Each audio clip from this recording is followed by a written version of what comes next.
librería de la facultad y hoy nos toca el segundo capítulo.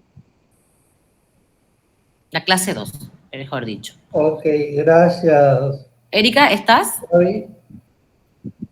Erika Erika. no está. Sí, ya le admití a Erika. Sí, estoy, profe. Hola, ¿cómo estás? Erika, si vos podrías abrir, por favor, yo voy a empezar a grabar. Si puedes abrir el archivo. Ok.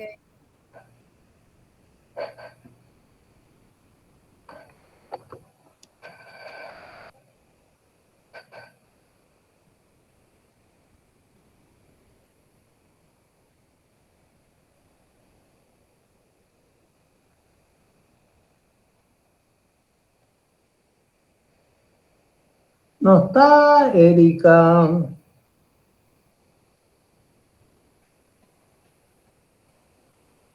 No, o sea, me aparece en blanco el documento que me mandaste, profe. ¿Qué cosa? Para vos parece que Gaby, esa consulta. Sí, un ratito, profe, claro. Si querés, puedes empezar también, profe, para... No, me Bueno, gustaría que esté todo bien y después bueno. empezar.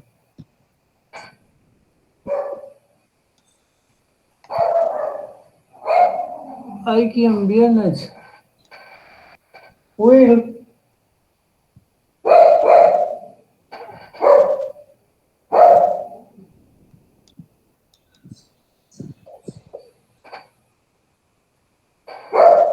Bueno. ¿Dónde está Erika? Ahí está. Erika Marín. Will. Ahí se pone. Hay alguien ahí. No, un tipo de camisa blanca. ¿Eh? No, pero. Bueno.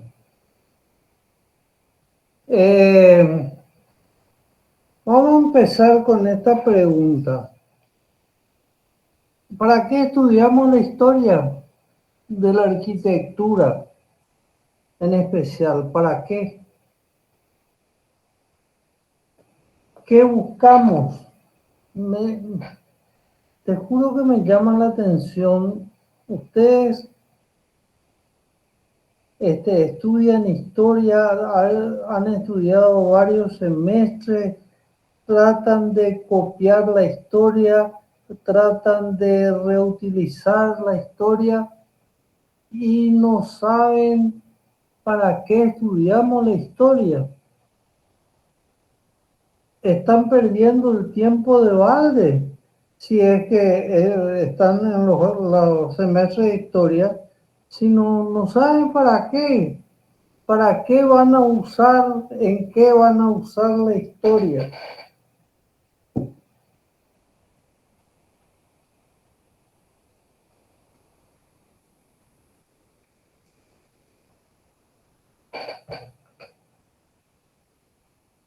Centurión Báez.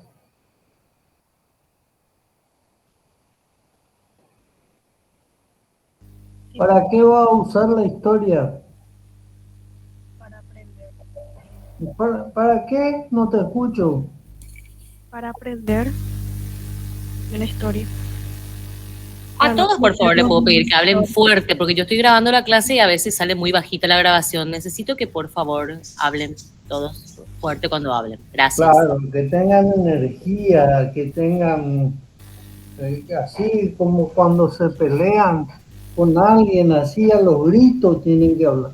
Bueno, para aprender qué va a decir. Para no aprender cometer los mismos errores. para no cometer, pero entonces vos estudiás los errores de la arquitectura para aprender y no volver a cometer más.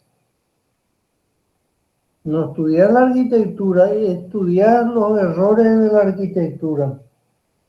Por ejemplo, vamos a ser más específicos. ¿Ya estudiaste historia de la arquitectura paraguaya?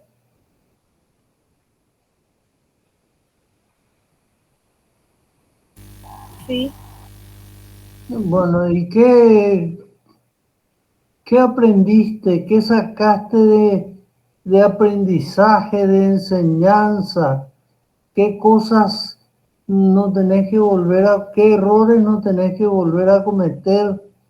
Contanos un poco, Centurión, acerca de lo que sabes y de lo que aprendiste y de lo que te sirve, para qué te sirve eso que aprendiste de arquitectura paraguaya.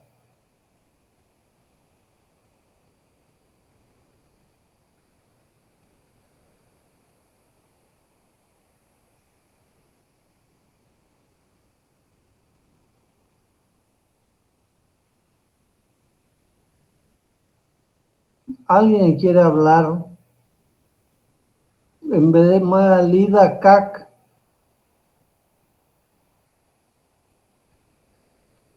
¿Está Magalida Cac? No está, parece. No, no está. Hola, profe. Sí, estoy. No, bueno. Hablando un poco de esto, Magalida Cac. Y estoy de ¿Cómo qué? acuerdo con con la frase, porque es muy cierto.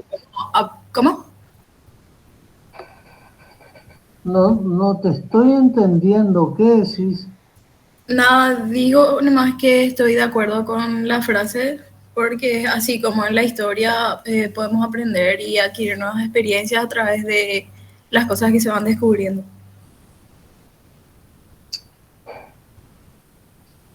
Bueno, ¿cómo cuesta? Sí, Dios mío. ¿Y qué es lo que cambia? Bueno, hay muchísimas cosas que decir acá y estamos perdiendo el tiempo en pavadas. Yo no voy a hacer, si es que eso es lo que ustedes quieren, un relato lineal y puntual de episodios de la historia para tratar de que ustedes comprendan. Eso no es estudiar historia. Eso es memorizar las páginas de un libro o de una narración y reproducirlas tal cual. Eso no, yo no voy a hacer. O sea, yo no le estoy pidiendo nada que sea resultado de la memorización. Ahora, lo que estoy queriendo saber es qué imagen, qué concepto tienen de la historia. Eso es lo que quiero saber. Profe, Mm. para mí que nos sirve para entender el contexto de, el contexto. Es verdad que profe, me olvidé lo que iba a decir. Profe, yo creo más que es para entender tipo la arquitectura con cada tiempo, con cada... O sea, la arquitectura va relacionada a la historia en todo momento. Depende de, por ejemplo, de los romanos, que era así lo monumental, después venía Grecia, después fue cambiando, depende del tiempo de cada... O sea, depende de la historia. La arquitectura va con la historia luego. ¿Y ustedes cuántos semestres de historia ya estudiaron? Varios ya. 4, profe. 4. ¿Y con quién estudiaron? ¿Quiénes fueron sus profesores hasta ahora?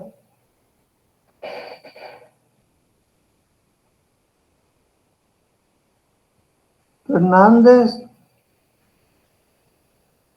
¿sí o no? Sí, profe, él es nuestro actual profesor. Ah. ¿Y antes de Fernández quién? Cataldi. Sí, profe Catali. Fernández y Cataldi. ¿Quién más? Carlos Sosa. No. Carlos No, él ya Sosa se jubiló, profe. se jubiló ya. Celso está en segundo semestre en Historia 2. ¿Quién? César. Celso. Celso. Celso. Celso Figueredo. Mm, sí. Mi amigo. La profe Lisa, Santander. También. Bueno, yo los quiero mucho a todos ellos, menos a Fernández. Fernández, yo tuve un problema personal con él. Por eso no tengo mucha afinidad con él. Pero los otros son mis amigos y los aprecio. Pero lamento que el estudio de la historia sea tan superficial, sea tan elemental. Ahora, cuando ustedes dicen, voy a suspender un ratito y le voy a preguntar algo. Cuando ustedes dicen, vamos a estudiar historia de la arquitectura, ¿qué estudian? La historia de los edificios de ese periodo determinado. Por ejemplo, se dice, vamos a estudiar Roma. ¿Qué vamos a estudiar? El Coliseo romano, vamos a estudiar, qué sé yo, los edificios romanos, o qué vamos a estudiar, o qué estudian. Estudiamos a los Profe, se los estudia griegos a sus obras. por cómo se comportaban, con lo que creían, por ejemplo, los dioses griegos, lo qué sé yo, de acuerdo a eso ellos hacían arquitectura de acuerdo a lo que ellos creían. Profe, se analiza el contexto social para luego eso materializarlo con la arquitectura con respecto a la necesidad actual en ese entonces. Yo veo más o menos así. ¿Y qué es lo que es el contexto social?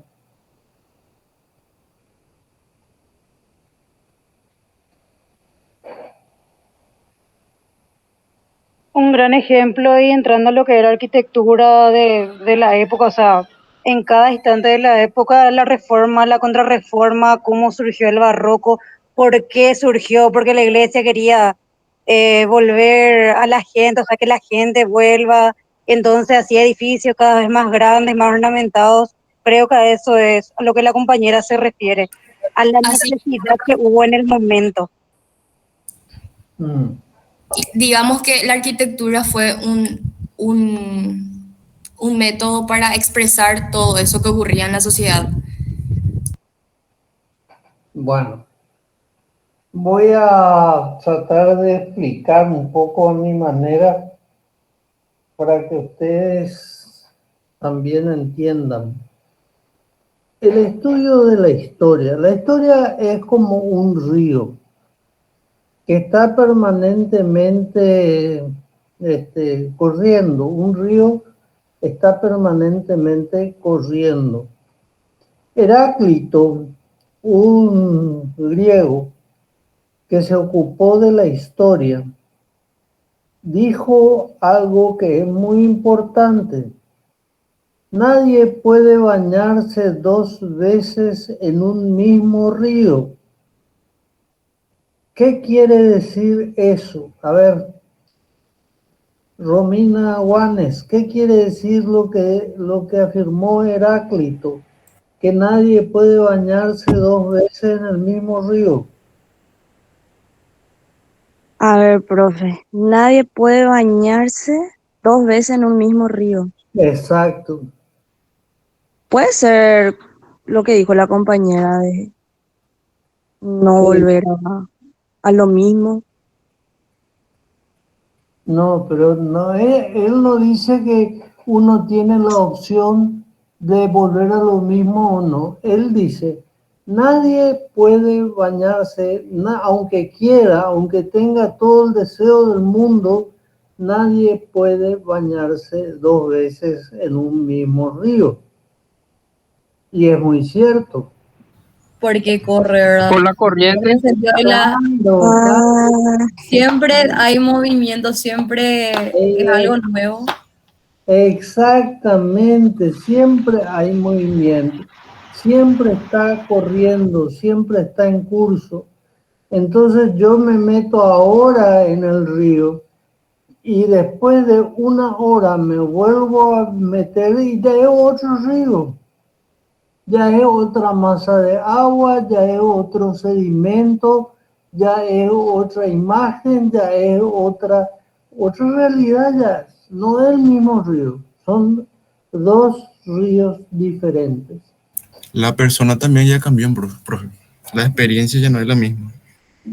Claro, claro, la persona también cambia, pero en este caso lo que cambia es el río, porque 5 minutos o 10 minutos es muy poco tiempo para que cambie la persona. Pero el río sí, en un minuto cambia, en 30 segundos cambia, porque viene, qué sé yo, un tronco viene flotando y eso ya es un peligro y eso ya hace que el río sea diferente. A eso se refiere. Profe, eso tiene que ver con esta frase que está en pantalla, ¿verdad? Que dice, No tiene, este es Harari. Este es otro. Vamos a llegar a eso. También vamos a llegar a eso. Bueno, lo que yo quiero significar es que en ese río, en el transcurso de ese río, hay puertos que están, digamos, construidos o no. De repente es una bajada en la vera del río que hace de puerto, pero hace a los efectos de un puerto.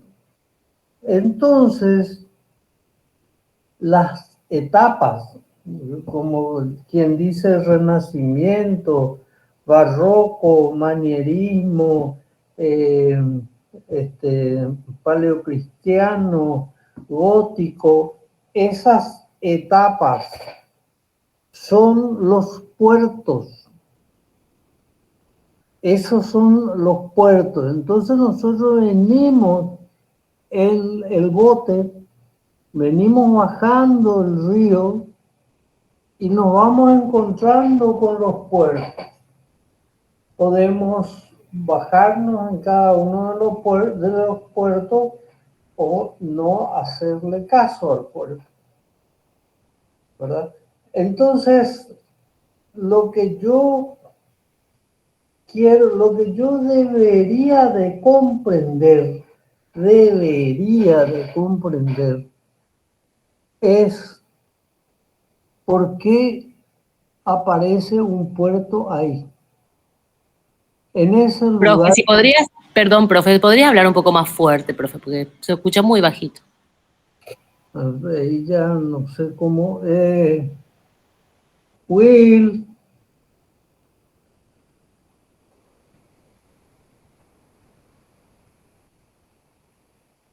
A ver un poco. Se escucha muy bajito, dice. ¿Cómo se puede hacer para que...? Profe, vos hablas un poco más fuerte, nomás y ya se entiende mejor. No puedo estar gritando. Se escucha bien, se escucha bien. Bueno. Vamos a ver, vamos a seguir y si tienen problemas, yo escucho bien, dice, yo también escucho bien, dice. Hay mucha gente que escucha bien. Muy bien, profe, está bien. Como yo estoy con la grabación, por eso que pido. Bueno, claro. Entonces voy a hablar un poco más fuerte y si es que termino ronco, Gaby me va a traer una pastilla para la garganta. Estábamos diciendo que yo lo que tengo que entender, ¿por qué cada uno de los puertos está en ese lugar? ¿Por qué? Pueden haber muchas razones. Pueden haber razones que tienen que ver con el río o pueden haber razones que tienen que ver con la orilla. La orilla de repente tiene demasiada altura. Entonces ahí no se puede construir un puerto, porque va a costar mucho embarcar y desembarcar. Entonces se busca otro lugar y en otro momento se construye el puerto. Así se va generando esa realidad.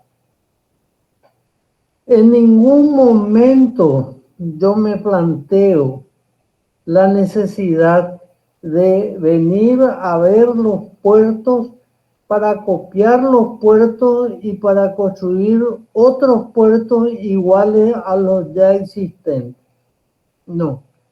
Cada puerto va a tener su particularidad. Cada puerto va a tener su muelle, su altura, su posibilidad de atracar una nave o un bote, lo que sea. Cada uno de esos puertos va a ser diferente al otro. Bueno, esa es la historia de la arquitectura, que no consiste en estudiar las características del edificio del puerto. Eso no sirve para nada.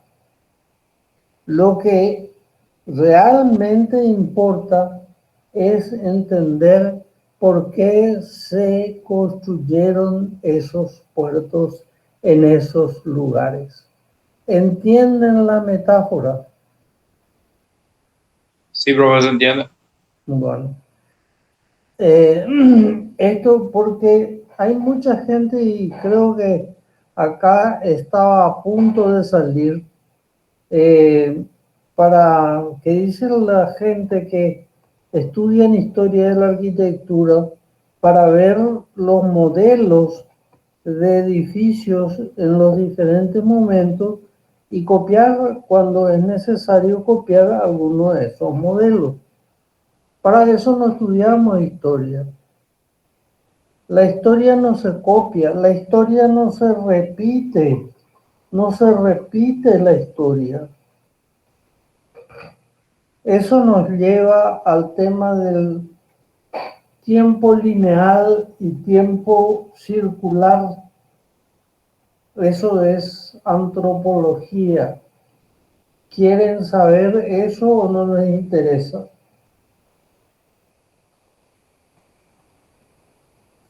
Sí, profe. ¿Sí o no? Sí. Sí. Bueno, digamos, la humanidad tiene dos maneras de medir el tiempo. Un tiempo lineal, en donde hay un origen y hay un destino. Yo salgo de algún lugar y llego a otro lugar. Ese es el tiempo lineal, que normalmente es el tiempo laico. Y sobre todo es el tiempo socialista. Las sociedades socialistas tienen una visión del tiempo lineal. Partimos de la Edad Media o de la Antigüedad y por la lucha de clases, vamos evolucionando y vamos avanzando ¿hacia dónde? Hacia una sociedad mejor. Una sociedad en donde esté vigente la presencia y la participación del proletariado. Ese es el tiempo lineal. Después está el tiempo circular, que es el tiempo normalmente de las religiones, que es un tiempo que vuelve permanentemente. Pensemos, por ejemplo, en el año. En el año tenemos 4 estaciones que son diferentes, que se producen, digamos, a lo largo del tiempo con características diferentes. Y eso se repite año tras año, año tras año. Y hay dos cuestiones que son muy importantes. ¿Por qué nosotros todos los años retornamos al mismo punto? ¿Cuál es el año nuevo?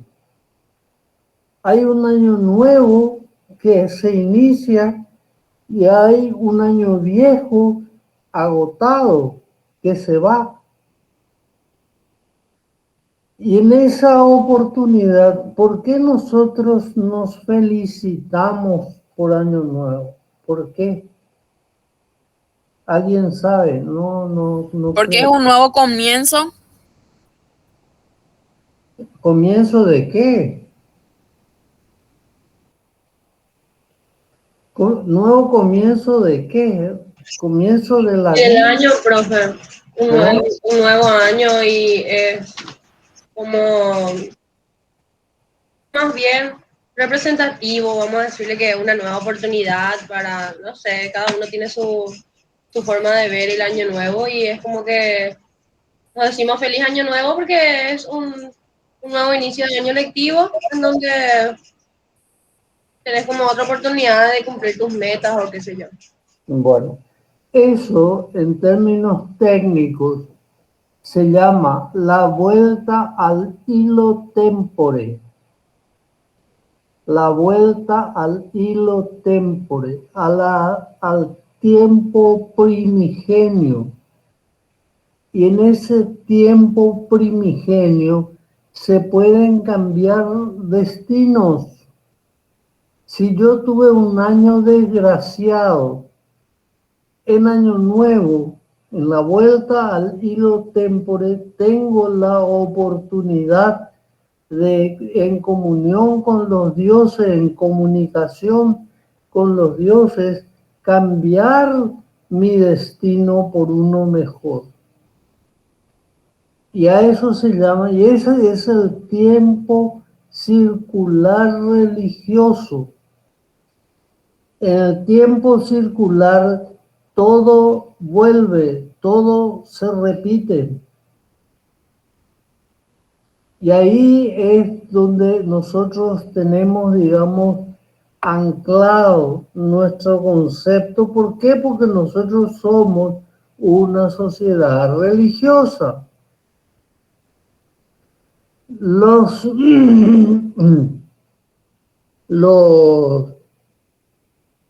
Como dijimos, los socialistas no son una sociedad religiosa, porque los socialistas no creen en dioses. Nosotros, sin embargo, sí creemos en Dios. Si Dios quiere, decimos permanentemente. Y eso es muy bueno, pero al mismo tiempo es muy malo. Les cuento un caso que me tocó. Llevé una vez mi vehículo al mecánico. Tenía un problemita y le dije, ¿me podés arreglar este problema? Y si Dios quiere, me dijo. Y me puso furioso, porque ¿qué tiene que ver Dios en el arreglo de mi auto? No tiene nada que ver. Entonces esa es la excusa del chapucero. El chapucero te dice después, no, Dios no quiso. Dios, o el diablo metió la mano y evitó que se arregle tu auto. Esa es la parte negativa de este concepto, digamos, circular del tiempo.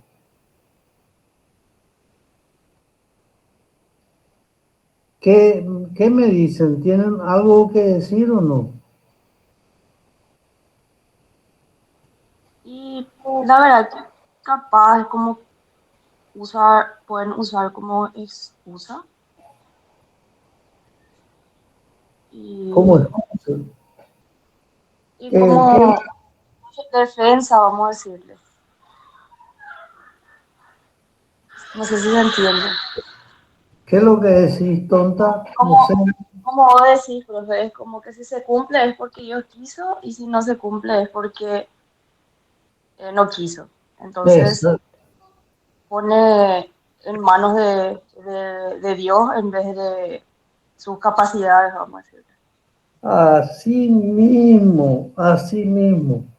Nosotros tendríamos que procurar ser nosotros los artífices de las transformaciones, no Dios. Yo soy creyente, yo le tengo respeto a Dios, yo tengo veneración de Dios, pero no me mezclo en mis cosas mundanas. No le mezclo en que si un trabajo salió bien o salió mal. Eso es responsabilidad mía, no es responsabilidad de Dios. Entonces hay que dividir y separar. Yo no estoy diciendo que neguemos la existencia de Dios. Yo no estoy diciendo que Dios no exista.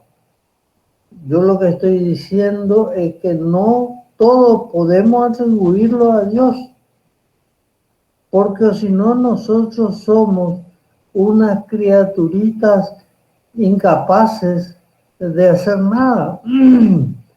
Y tenemos que tener el auxilio de Dios para resolver los problemas. Y eso nos pone en una situación muy débil, muy débil. Ese era el Dios medieval. Ahí está, por ejemplo, el tema de la historia.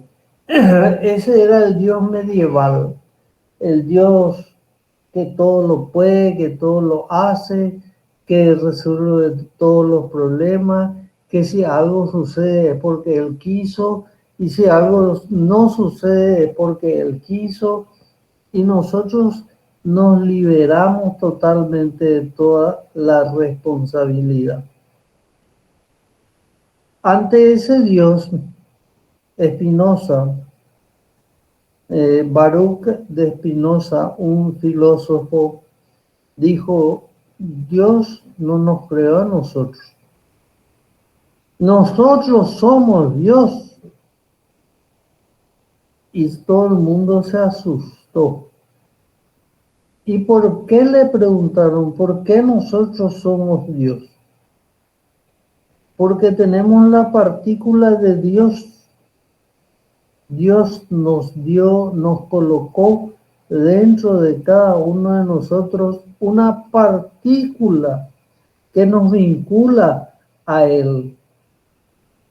Y esa partícula es la que nos da las capacidades que no tienen los animales. Y me parece muy interesante la idea. O sea, yo no soy un ser privilegiado porque Dios me creó. Yo soy un ser privilegiado porque Dios colocó en mí una partícula de su divinidad. Por eso yo soy un ser especial. Y todas estas cosas podemos discutirlas. Lastimosamente, nosotros venimos de una tradición religiosa muy pesimista, muy negativa. Dios te va a castigar. No haga eso porque Dios no castiga a nadie. Dios no castiga, ¿no decimos acaso que es infinitamente bueno, infinitamente sabio, infinitamente poderoso? ¿Y cómo un ser que tiene esas características te va a castigar? El castigo es un acto, hasta si se quiere, un acto de maldad. Un Dios bueno no te puede castigar. Un Dios malo sí, pero decimos que es infinitamente bueno. Bueno, esa es la gran separación de la concepción del tiempo.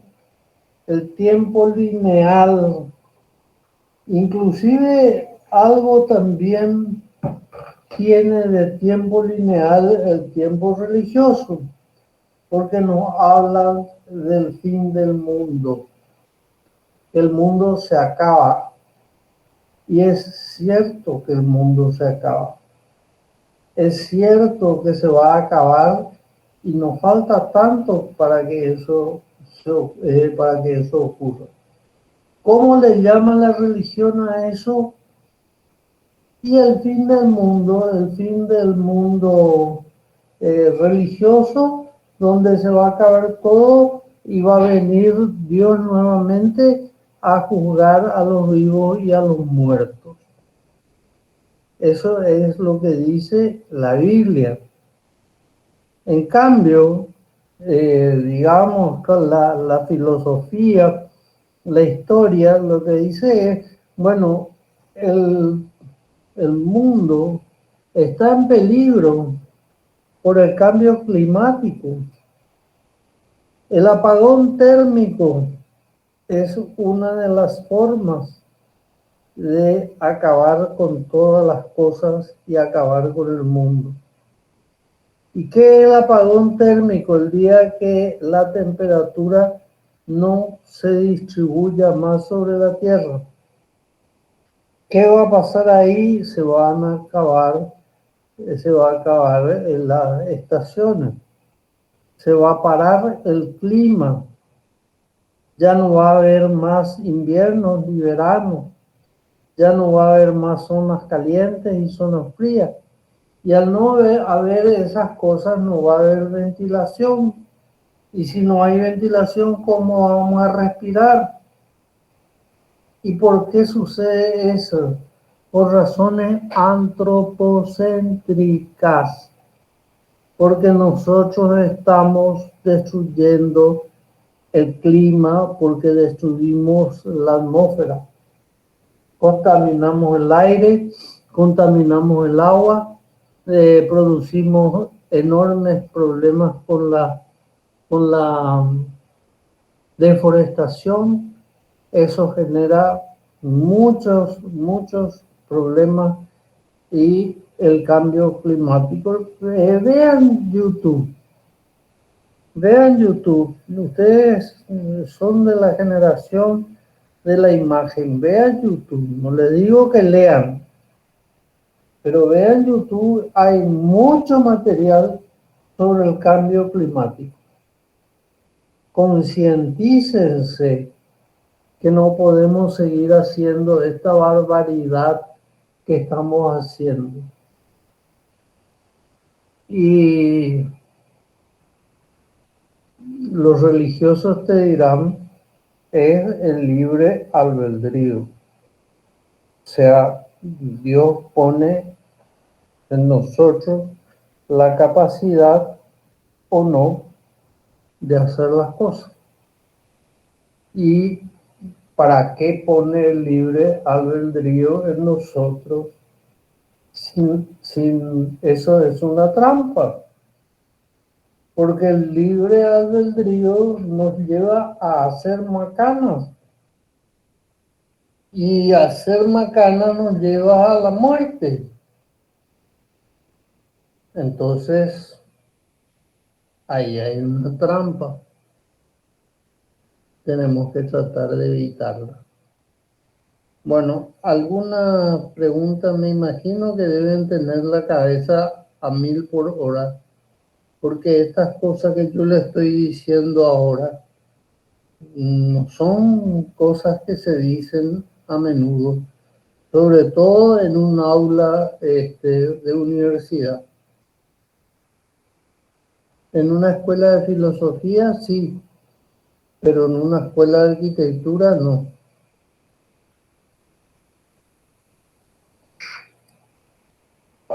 Aunque debería decirse. Arturo Herrero. Vos sos el hijo de Arturo Herrero, el arquitecto. Exactamente. ¿Cómo estás? Bien. ¿Me escuchas? Sí. Muy bien. Estamos acá con Carlos Raúl, escuchando atentamente la clase. Y por eso quería compartir contigo lo siguiente. ¿Te parece que recordemos hasta lo que sería la Pangea en su momento? Porque vos hablaste de todo un ciclo que se fue dando y cuando termina, te da la vuelta al sol, se comienzan a dar procesos, digamos, de deterioro y demás. Hoy, atendiendo a lo que dijiste, al cambio climático, quiero saber si estos términos de arquitectura sustentable y de arquitectura resiliente o ciudades resilientes, ¿te parece que por ahí podría estar la salida para poder supervivir? Para poder supervivir. Sí, como seres humanos. Sí. Yo coincido con eso. Tenemos que hacer un cambio profundo de la cosmovisión, de las bases culturales. ¿Qué es la naturaleza para nosotros? ¿Qué responsabilidad tenemos para con la naturaleza? ¿Tenemos alguna responsabilidad o no? ¿Podemos actuar sobre ella para modificarla o no? Y eso tenemos que analizar y debatir y discutir entre los alumnos y nosotros. Estas cosas aquí en la Facultad de Arquitectura no se discuten. Y la gente continúa con una misma visión prefabricada. Es urgente que nos pongamos a discutir. Muchas veces hemos pensado sobre la necesidad de hacer mesas redondas sobre todos estos temas, sobre los temas ambientales, sobre los temas históricos.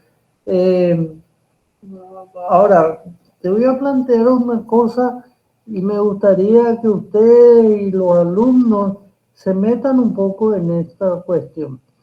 ¿Cuál es el elemento que hace que los tiempos cambien? ¿Cuál es la diferencia entre la arquitectura románica y la arquitectura gótica? ¿Cuál es el motor del cambio y de la transformación de la arquitectura? Esto que estamos hablando de historia de la arquitectura. ¿Por qué hay una historia de la arquitectura? ¿Por qué hay un movimiento? ¿Por qué hay una línea de cambio, de transformación? ¿Por qué hay todo eso? ¿Qué es lo que cambia? La evolución tecnológica puede ser, profesor. Claro, muy bien, Fátima, hermosa. La tecnología es lo que cambia. No es la religión la que cambia, no es qué sé yo, la ciencia desde el punto de vista de su formulación, es la tecnología la que cambia. El motor de cambio y transformación es la tecnología. Y nosotros, escuchen bien, y por favor Arturo y Carlos Raúl participen. Tenemos gente dentro de la Facultad de Arquitectura que te dicen que podemos rescatar tecnología del siglo XVII, y utilizar ahora como materiales de construcción y como sistema constructivo. Eso es una locura, es una barbaridad, es un disparate gigantesco. La gente, el hombre, el ser humano, no se puede bajar de la historia. Nosotros no podemos decir hoy, bueno, señores, yo soy un individuo del siglo VIII y voy a usar la tecnología del siglo VIII y me voy a vestir como en el siglo VIII y voy a opinar como en el siglo VIII y voy a creer en las cosas que se creían en el siglo VIII. Eso es posible. Eso es posible. Contéstenme, por favor. ¿Es posible eso? ¿Te puedo hacer un comentario? Sí, metele. Me pareció muy, a ver, ¿cómo? Una enseñanza realmente el tema de la cosmovisión que dijiste, el cambio. Y ahí me entra una cuestión también que me pone un poco a pensar. ¿No podríamos rescatar de la cultura ancestral nuestra muchos aspectos que hacían a una buena convivencia sustentable con su entorno? O sea, no digo realmente comenzar a construir como nuestros antepasados, pero sí rescatar la esencia. Y eso, de acuerdo a nuestro momento que estamos viviendo en esta vida, tratar de recrear, digamos. No sé si me explico claramente. Sí, te explicas perfectamente y yo comparto completamente también tu punto de vista. Una cosa es rescatar la esencia. Por ejemplo, la esencia sería, yo soy un ser privilegiado, una criatura de Dios, la mejor, la más perfecta criatura de Dios, y entonces la naturaleza está a mi servicio. Yo puedo hacer lo que quiero con la naturaleza, destruirla, destruir los bosques, destruir el agua. ¿Puedo hacer eso? Puedo hacer. De hecho, venimos haciendo hace varios siglos atrás. Y venimos destruyendo, pero ¿a dónde vamos a parar? Con eso vamos a parar en el colapso total, en el colapso final. Entonces, yo puedo tomar esencia y decir, mira, en el Renacimiento había esta conciencia. El Renacimiento fue una etapa clave en este sentido, porque los hombres del Renacimiento estudiaron mucho la naturaleza, no para copiarla, no para imitarla, sino para utilizar sus principios. Y eso ha sido muy provechoso para la cultura humana. Eso yo puedo tomar eso y decir, bueno, yo voy a hacer como el Renacimiento. Voy a tomar la esencia. Fíjate que hoy, en el concepto de arquitectura, la biofilia es un concepto central. ¿Qué es la biofilia? El amor a la vida natural, a las plantas, a los animales, a los seres humanos. Esto de la guerra de los judíos contra los palestinos es un acto en contra de la biofilia. Es un primitivismo filosófico y cultural. Entonces yo puedo decir, de hecho se dice, y es uno de los motores de cambio, vamos a rescatar digamos que el concepto del Renacimiento en cuanto a la biofilia.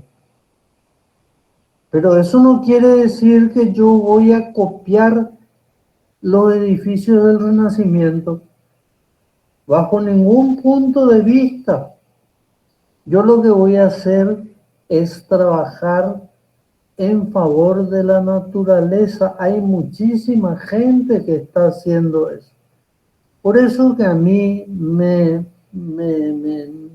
da rabia, te voy a decir, que hayan personas que estén pensando en que hay que volver al siglo XV o al siglo XVII. ¿Quién? Profe. El señor. Un aspecto más que estamos discutiendo acá escuchando con Carlos Raúl, es el tema, si vamos a buscar el cambio de paradigma hacia una nueva cosmovisión, ¿verdad? Que nos conecte con nuestro antepasado con miras a construir un nuevo futuro, sustentable, diría, tendríamos que también cambiar de paradigma de desarrollo. Lo que están pregonando mucha gente, en el norte sobre todo, es un desarrollismo que produce deforestación, contaminación, desperdicio, etc. Sin embargo, deberíamos bregar por un nuevo modelo de desarrollo sostenible, donde haya equidad social, donde haya crecimiento económico y a la vez posibilidad de conservación del patrimonio natural como cultural. Totalmente de acuerdo, totalmente. Y eso yo creo que está en curso. Si vos te pones a mirar YouTube, vas a encontrar muchos materiales que hablan de cambio de paradigma para salvar al planeta. Vas a encontrar mucho y yo me suelo entretener mirando esas cosas. Yo creo que la humanidad está en esa conciencia y está tratando de profundizar el proceso. Y eso es lo único, bueno, no sé, no quiero parecer tan determinista, pero es una de las cosas más importantes si queremos salvar el planeta. Tenemos que parar este cambio climático o por lo menos disminuirlo. Tenemos que parar, eso sí, la deforestación. Tenemos que parar la contaminación del agua. Tenemos que parar la contaminación de los ríos, del aire. Tenemos que parar eso, porque si no paramos, vamos a ir en picada. No sé si está de acuerdo conmigo o no.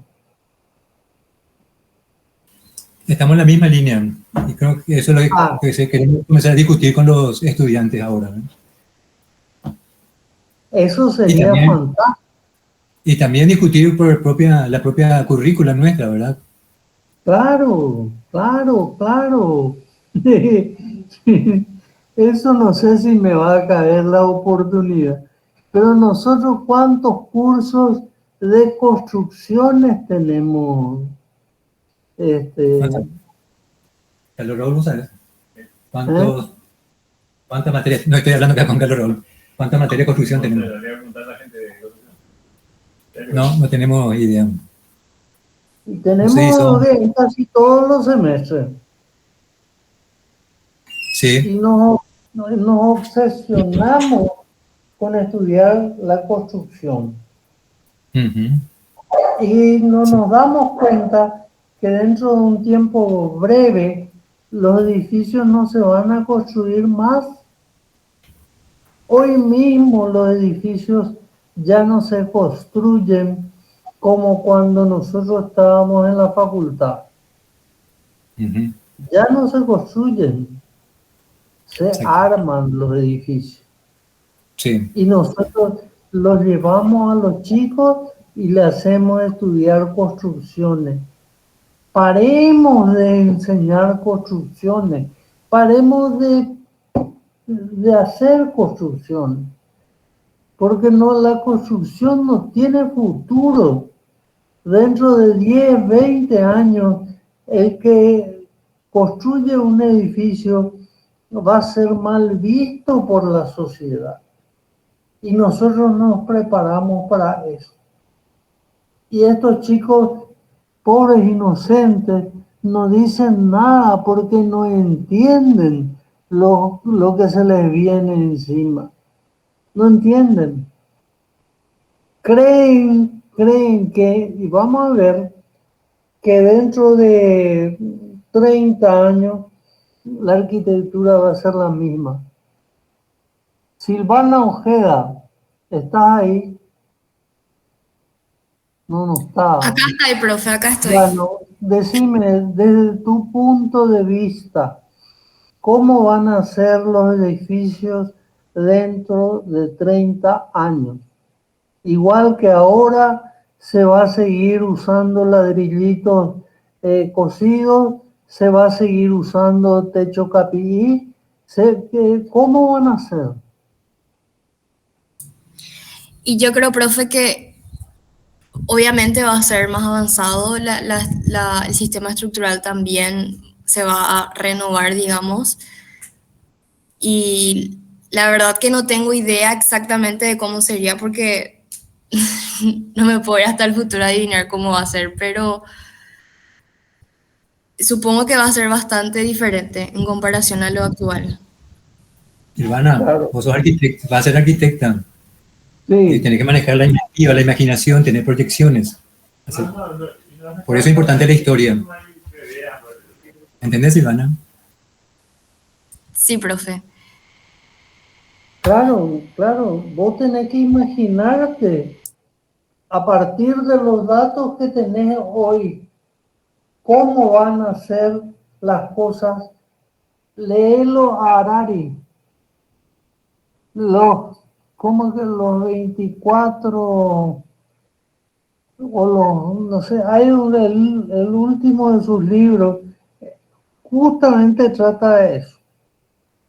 Y él justamente dice que los arquitectos, una de las cosas que va a cambiar definitivamente, que los edificios no se van a proyectar más, por lo menos por persona, van a ser proyectados por una supercomputadora, por el mecanismo del biorritmo, en donde esa computadora va a saber exactamente lo que Sonia Guanes quiere, lo que le gusta, lo que necesita, los colores que tienen que tener sus paredes, el tipo de piso que tiene que tener. La computadora, o acaso ahora Facebook no sabe todo lo que todo lo que a nosotros nos gusta. Claro que sabe, por eso te manda las publicidades específicas. Cuando vos estás hablando de zapatos, después de un ratito te empiezan a caer publicidad de zapatos. ¿Y por qué eso es? Ustedes saben mejor que yo. Sandra Palaolo, Sandra. Hay Katia Chaparro. Palacios, profe. ¿Cómo es tu apellido? Palacios. Ah, Palacios. Sí. Yo no estaba viendo mal. Bueno, Sandra, eso no es así. Vos hablas con tu compañera sobre un vestido y después de después de 10 minutos te empiezan a bombardear con publicidad de ropa, de vestido, de zapatos. ¿Es así o no? Sí, así mismo es, profe. Bueno. ¿Y eso por qué? Porque te escuchan, ¿verdad? Sí, por el micrófono del dispositivo. Exactamente, ahí está. Entonces, cuando dentro de 10 años vos te quieras hacer una casa, no hace falta que vos expliques qué casa querés. Profe, eso significa que ¿Eh? Perdón, profe, por interrumpir. Eso significa que como un dispositivo tecnológico ya va a reemplazar todo lo que hace el arquitecto. Así mismo. Entonces ya no van a hacer falta arquitectos. Y por lo Profe, menos, respecto a eso, nosotros el semestre había hablado mucho con un profesor de taller y estábamos hablando sobre lo que ahora suena mucho, que son las inteligencias artificiales. Que vos escribís, la inteligencia artificial ya te tira. Entonces, una persona escribe, quiero una casa de tal forma, y la inteligencia artificial en unos minutos ya le tiene todo listo. Y hablando es que lo que nunca va a poder reemplazar es la teoría. Entonces, que para los arquitectos será muy importante, más aún con esto de la inteligencia artificial, saber de teoría, porque no le podés pedir algo a la inteligencia artificial sobre lo que no sabes. sobre lo que vos ¿Cómo? sobre lo que vos no sabes. Claro, no le podés pedir algo sobre lo que vos no sabes. O sea, si un arquitecto tiene los como para pedirle, quiero tal forma con palabras técnicas y precisas, no así como una persona que no tuvo los que nos estamos teniendo. Bueno, pero eso es un detalle irrelevante. Hablando nomás del tema este de que la tecnología en algún momento puede realmente reemplazar a la inteligencia humana, vamos a decirlo. Yo te cuento lo que nosotros estamos haciendo con inteligencia artificial. Yo no sé si ustedes saben que yo me dedico a las comunicaciones, a la radio. Estoy en radio y tengo programas de radio, en fin, varias de esas cosas. Entonces, nosotros acá en Asunción del Paraguay, no es en Nueva York, acá, hay un programa en donde vos grabás un mensaje, quiero comprarme un auto nuevo, y difundís ese mensaje en alemán, en inglés, en español, en árabe, en turco, en lo que sea, y difundís con voz de una persona mayor, con voz de un niño, con voz de una persona adulta, con voz de una mujer, con voz de un hombre. Increíble. Increíble. Eso se hace con una computadora hoy. Ya no necesitas tener, qué sé yo, 3 locutores. Y un locutor que hable inglés y uno que hable francés y uno que hable ruso. No, la computadora habla todo eso. Y me va a decir que no va a poder diseñar un edificio. Por favor, va a poder diseñar un edificio mucho mejor que nosotros. Mucho mejor que nosotros. Y van a ver, ustedes, nosotros ya no vamos a ver. Porque ya vamos a morir cuando es. Pero ustedes van a ver eso. Y van a decir, ¿no? ¿Qué visionario era este profesor? Y ni qué decir para la construcción. Ni qué decir. Dentro de 30, eso lo dice Harari, léanlo a Harari, eso dice él, no lo digo yo, dice él. Las cosas... Profe, con respecto a lo que habías dicho hace rato, o sea, con lo que le preguntaste a la compañera, que qué cree ella que va a pasar acá en Sí. Paraguay dentro de 30 años. Yo creo, y estamos de acuerdo con un par de compañeros, estamos acá en mesa redonda, creo que tu pensamiento es demasiado primermundista. Hay que tener en cuenta que estamos Paraguay, tercer mundo, la tecnología nos va a variar de forma tan abismal de acá a 30 años, porque en cuánto tiempo, ¿qué tenemos de nuevo pensando en el hoy, 2023, hace 30 años? ¿Qué tenemos así muy de nuevo para decir que en 30 años va a variar demasiado y que tenemos que sacar construcciones de la facultad? Claro, porque nosotros estamos todavía en subdesarrollo, profe, no nos podemos comparar con países así muy tecnológicos Así mismo, profe. porque estamos realmente lejos y yo creo que Por- 30 años es muy cercano aún para una tecnología muy avanzada. Porque inclusive trayendo tecnología de primer mundo, lo que no hay es capacitación, pues. Se trae tecnología, pero capacitación de personal no existe, mantenimiento, nada de eso. Bueno, yo les voy a contar mi experiencia. No estoy inventando, no estoy mintiendo. Y ahí Carlos Gómez Núñez y Herrero van a certificar lo que les digo. Cuando yo estaba en la facultad, en el año 1972 y 1, no, y 2 y 3, el Rapidograph no se conocía. Nosotros en primer curso usábamos plumillas y tiralíneas. Plumillas y tiralíneas.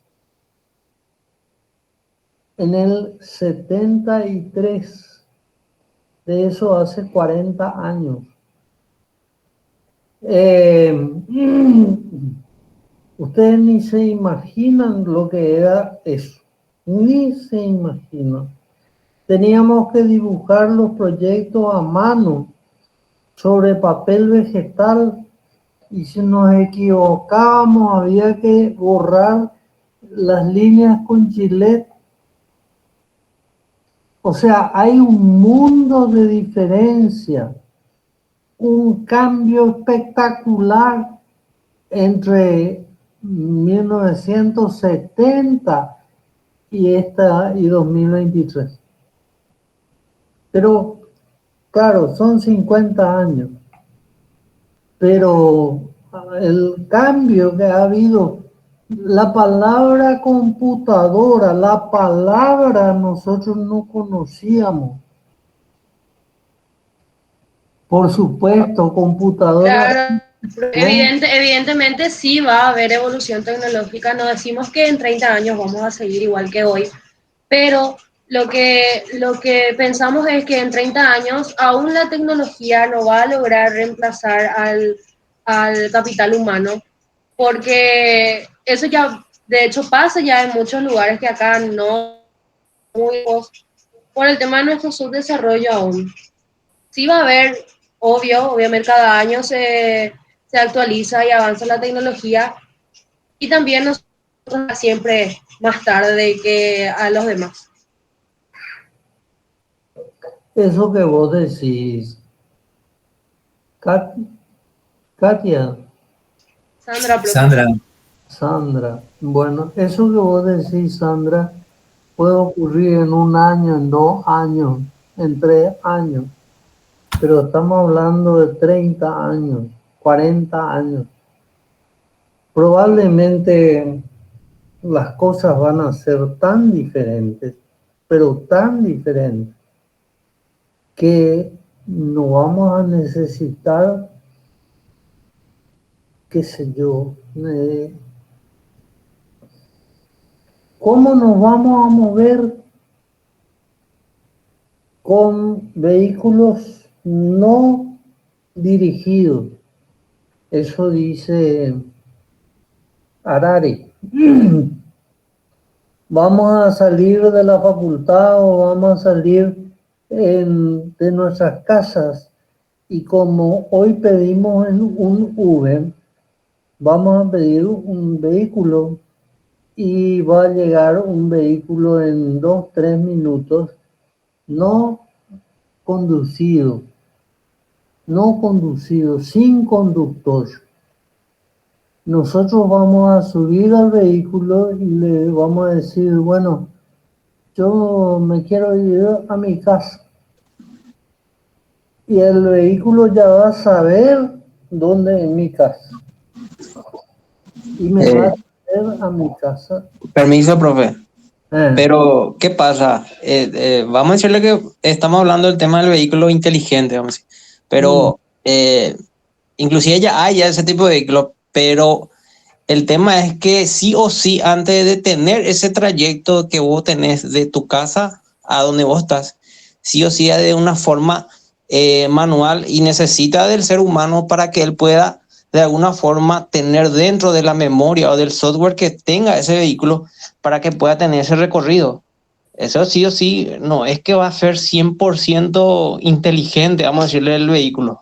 Sí o sí, de manera de una persona tiene que conducir primeramente el vehículo. ¿Para qué? Para que en el GPS o en el software, la memoria inteligente que tenga, grabe ese recorrido que vos tengas de tu trabajo a la casa, de tu casa a algún centro comercial o shopping o lo que sea, bar. Pero sí o sí hay esa dificultad, vamos a decirle, con la tecnología. No, para nada, no existe tal cosa. Por lo menos no va a existir. Ahora sí existe. Pero cuando un vehículo esté, ¿cómo vuelan los aviones? Con piloto automático, ¿verdad? ¿Y qué son los pilotos automáticos? Son elementos tecnológicos que están recogiendo información del tiempo, información de muchos tipos, y con esa información nos guían hasta donde queremos ir. Eso existe y hace rato que existe. ¿Por qué te parece que dentro de 15 años, con 5G, no vamos a tener la posibilidad? Lo que dice Harari, ¿sabes qué? Él dice lo siguiente: todas las profesiones van a caducar y van a tener que reinventarse, rediseñarse. Nosotros vamos a necesitar un arquitecto diferente dentro de 30 años, así como eran diferentes los arquitectos 30 años atrás. Ahora van a ser diferentes y mucho más rápido va a ser el cambio y la transformación. Entonces dice Harari, la única profesión que va a seguir siendo necesaria es la del filósofo. ¿Por qué? Porque ellos son los que tienen que resolver los dilemas éticos. Un auto se está circulando sin conductor, con vos adentro, y de repente en una calle se le sale una criatura adelante. ¿Qué hace el auto? Ahí es donde viene el dilema ético. Atropella a la criatura, desvía con el riesgo de atropellar a otro auto. ¿Qué hace el auto? Y ese es el punto, el único punto en donde el trabajo humano va a seguir existiendo. La ética. Me surgió una duda existencial. Si en algún momento la tecnología reemplaza todas las profesiones, ¿cuál va a ser el objetivo del ser humano? O sea, ¿qué va a ser nuestro propósito si la tecnología ya no va a hacer todo? O sea, ¿cuál sería el objetivo del estudio? O sea, como seres humanos, ¿cuál sería nuestro objetivo si es que la tecnología nos hace todo? Reemplaza todas las profesiones que Silvana, ya por así. Pregunta, es cuestión de discutirlo, es cuestión de analizarlo. Eso es lo que decimos con Raúl, Emilio. Tenemos que discutir esas cosas. ¿Qué va a pasar? ¿Va a haber o no va a haber solución? ¿Qué va a pasar? Raúl, Sí, yo creo, Arturo soy, creo sí, que hay mucha diferencia entre lo que es qué se va a estudiar y qué significa construir conocimiento, que es diferente. sí, Porque claro. ¿se entiende, Silvana? La diferencia entre... Sí, profe, entiendo, me expresé mal nomás. Ok. Disculpen la Me interrupción. parece muy bien. La construcción del conocimiento va a ser también trabajo tecnológico, porque para poder actuar, la tecnología tiene que conocer. Si no conoce, no puede actuar como alguien dijo hace un rato. Y para eso, hoy la tecnología está permanentemente aprendiendo de lo que nosotros hacemos y lo que nosotros decimos. Hoy no es dentro de 30 años, es hoy. La medicina, que es una cuestión tan complicada, se va también a simplificar mucho mediante la tecnología. Vos tenés un problema, qué sé yo, en el estómago, te vas a un médico y el médico te dice vos tenés tal cosa. Y entonces tenemos que cambiarte el estómago. No tenemos más que curarte, tenemos que cambiarte el estómago.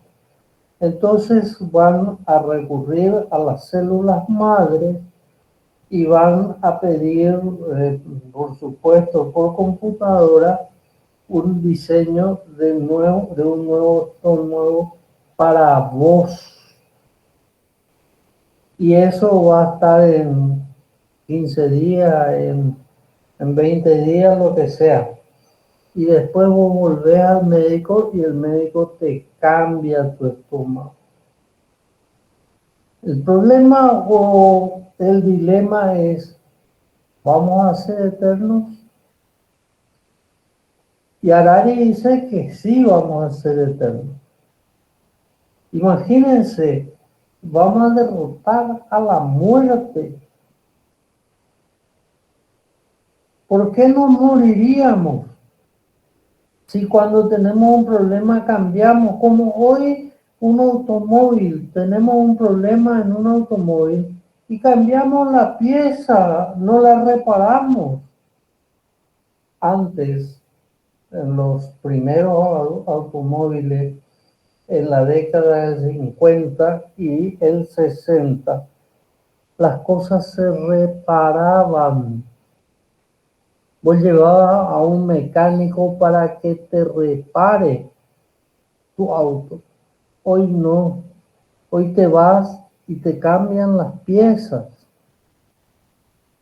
A eso va el ser humano. A eso va el ser humano. A que le cambien las piezas. Y entonces vamos a ser inmortales, dice Harari.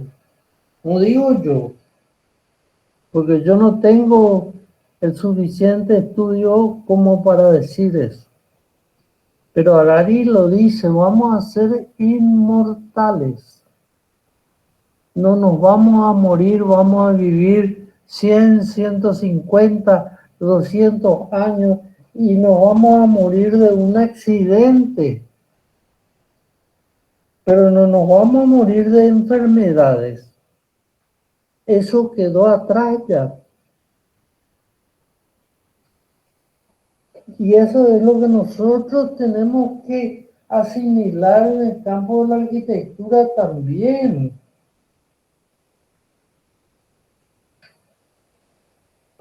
No podemos seguir como si estuviésemos en la edad de piedra.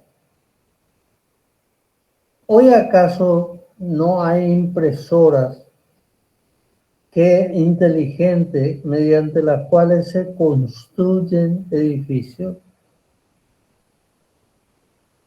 Hay, ¿verdad? Hay muchos edificios, inclusive barrios enteros, que se construyen con impresoras láser.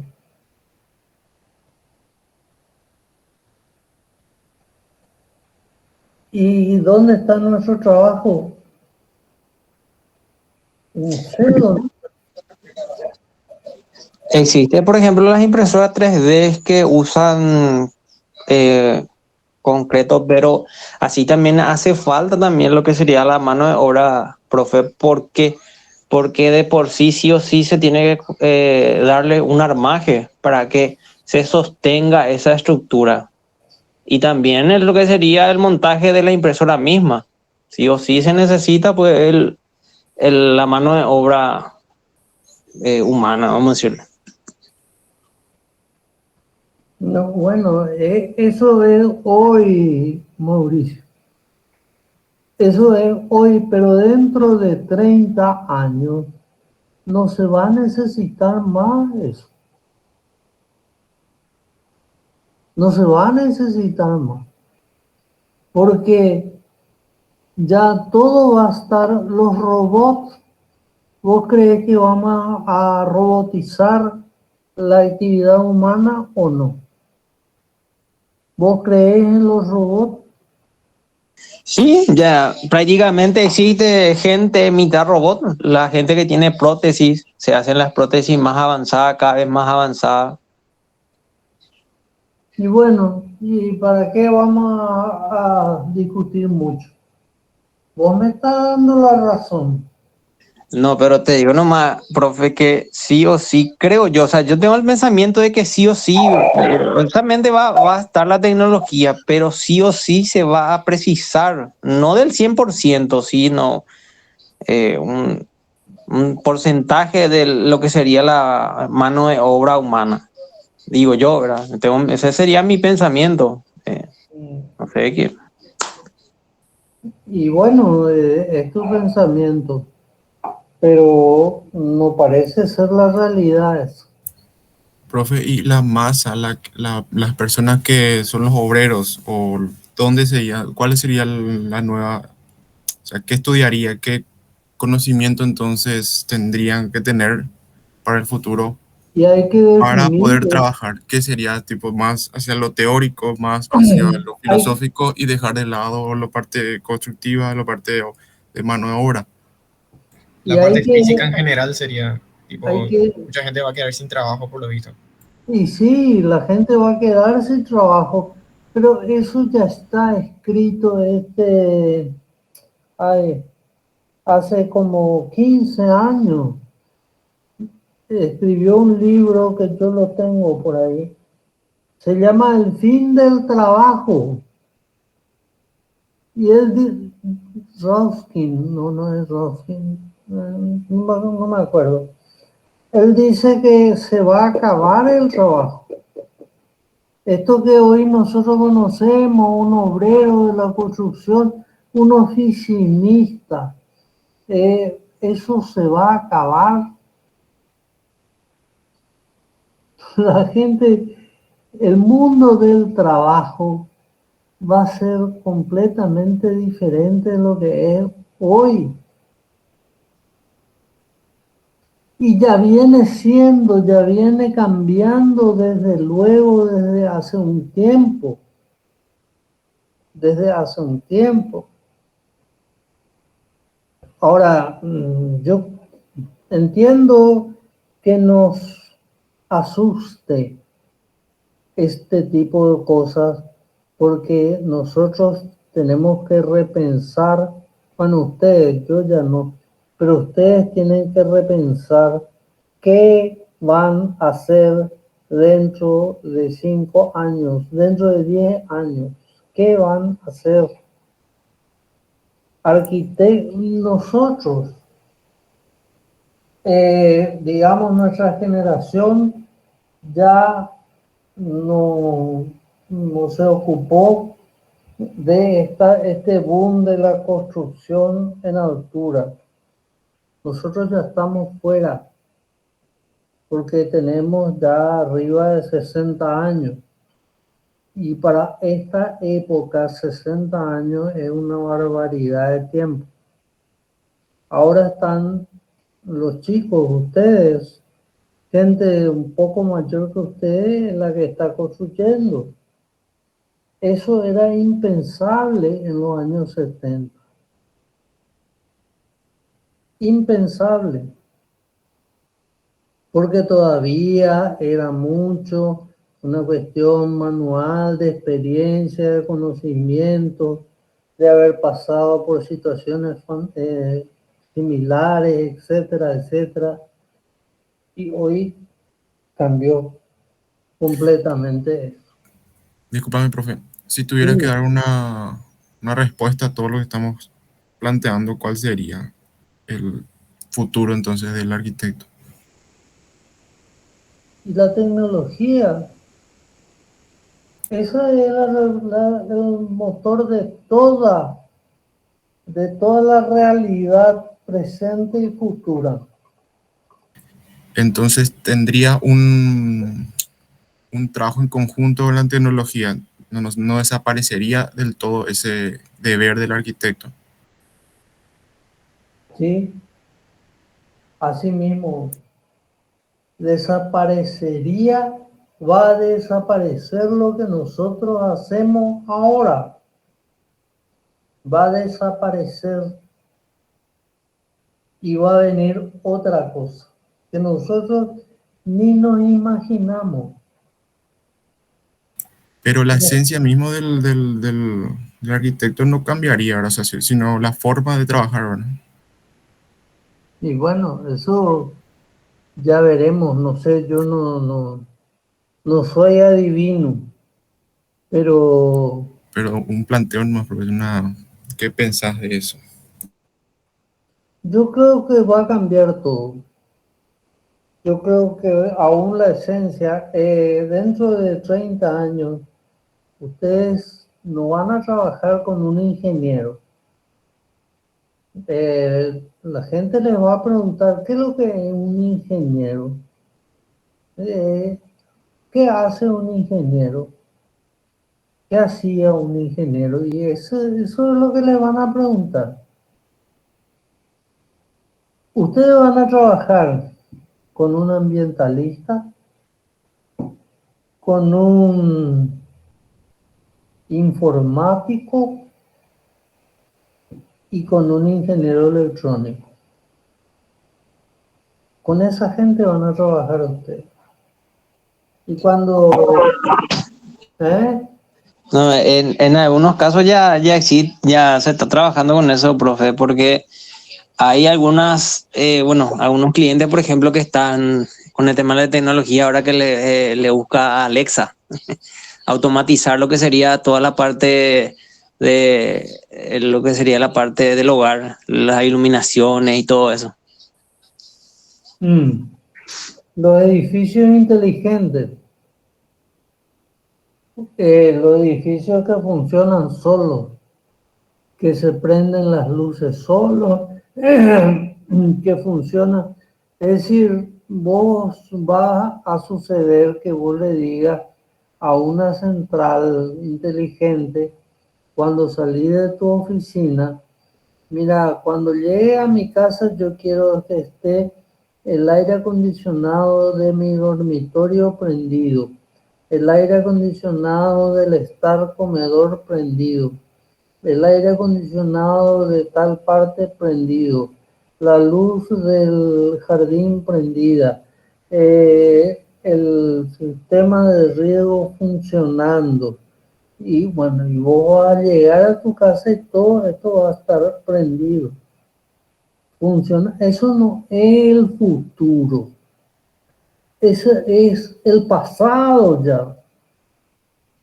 Eso es así desde hace por lo menos 5 años.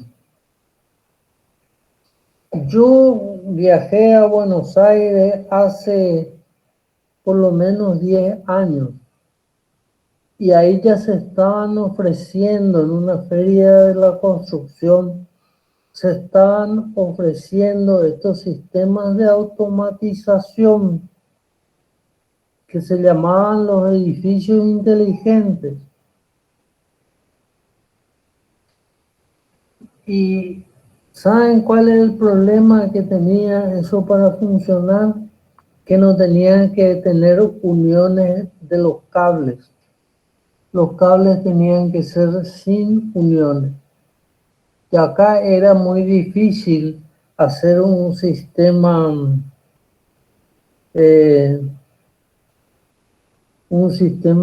de cableado sin uniones.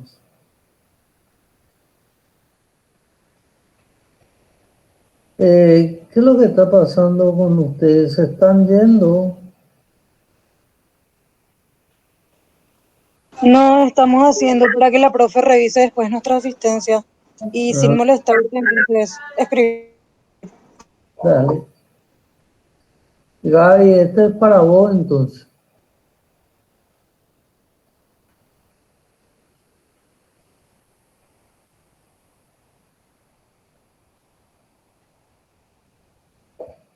Bueno, hasta aquí llegó mi amor. 6 menos cuarto.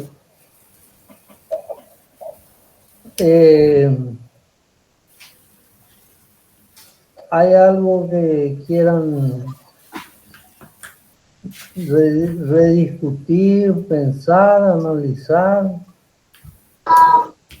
Ya que estamos en una clase de teoría, yo le diría también a los chicos que vean cuándo se trabajó. Yo me acuerdo, estuve estudiando en Corea y la domótica y los edificios inteligentes ya estaban en vigencia hace 10 años atrás, ¿verdad?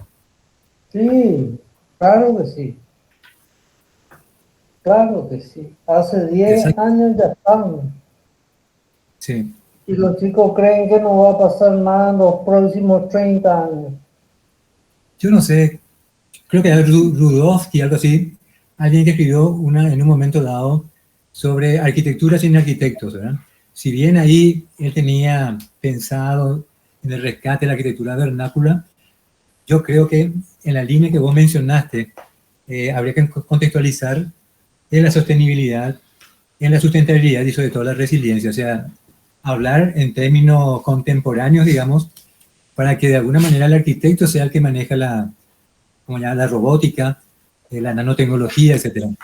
Eso también, cuando nosotros en un curso de diseño urbano no nos permitían sacar fotos, ¿verdad? En la fábrica de vehículos y demás, todo está robotizado. Te das cuenta, pero quien está manejando al robot o la nanotecnología es el ser humano que tiene que estar preparado para construir conocimiento desde esa nueva línea tecnológica. Muchas gracias por la clase. Cada vez va a participar menos el ser humano en la conducción de los robots. En poco tiempo más el robot va a andar por su cabeza, como decían nuestras madres. Van a andar por su cabeza.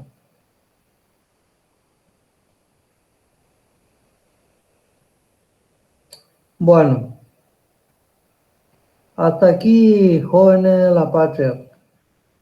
Piensen en esto, analicen, léanlo a Harari y Yuval Noah Harari. No estudiamos la historia para permanecer anclados en el pasado. Miren esto, sino para romper con el pasado y avanzar sobre nuevos horizontes. Esta es una definición que a mí me encanta.